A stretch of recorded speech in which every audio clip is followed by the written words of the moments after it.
Umaaraw, umuulan, mala Rico Blanco yung mundo. Ako yung bangon sa antukin, ako yung bago na yugto. I'll invade your universe, I'm the one they fear. At di porket may liwanag sa dilim, you'll be safe here. Ganda rin nun, Rico Blanco. Minention niya muna si Rico Blanco, tapos yung mga sumunod dun, yung mga lyrics ng kanta, di ba? Ang kanta niya. Liwanag sa dilim, tapos yung You'll Be Safe Here, na-connect niya na naman. Sa round 1, ginawa niya rin yun sa Coldplay naman, mga title ng mga kanta ng Coldplay. Ganda. Invade your universe, I'm the one they fear. At di porket may liwanag sa dilim, you'll be safe here.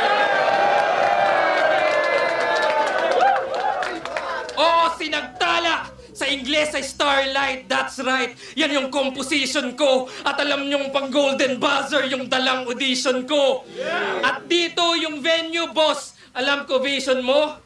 You're reaching for the stars, yan yung Apollo mission mo. Kaya big stage man o small room, si Arik ay nagtitiwala.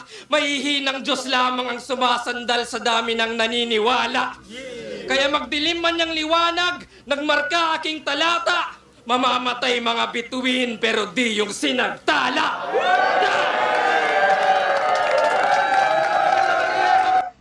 Grabe, sobrang pasok talaga kay Sinagtala yung mga ganitong concept ng laban. Ang ganda ng pagkakatahi niya. Round 1, 2, tsaka 3. Yung round 2, tabla binigay ko pero kahit ibigay ko yun kay Icewater, wala.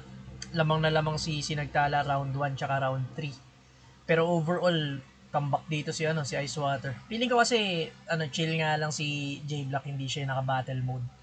Tapos si GL naman talagang siya. Pinakita niya rito kung gaano siya creative tsaka talino mag-construct, no. So para sa akin Sinagtala tong laban na to.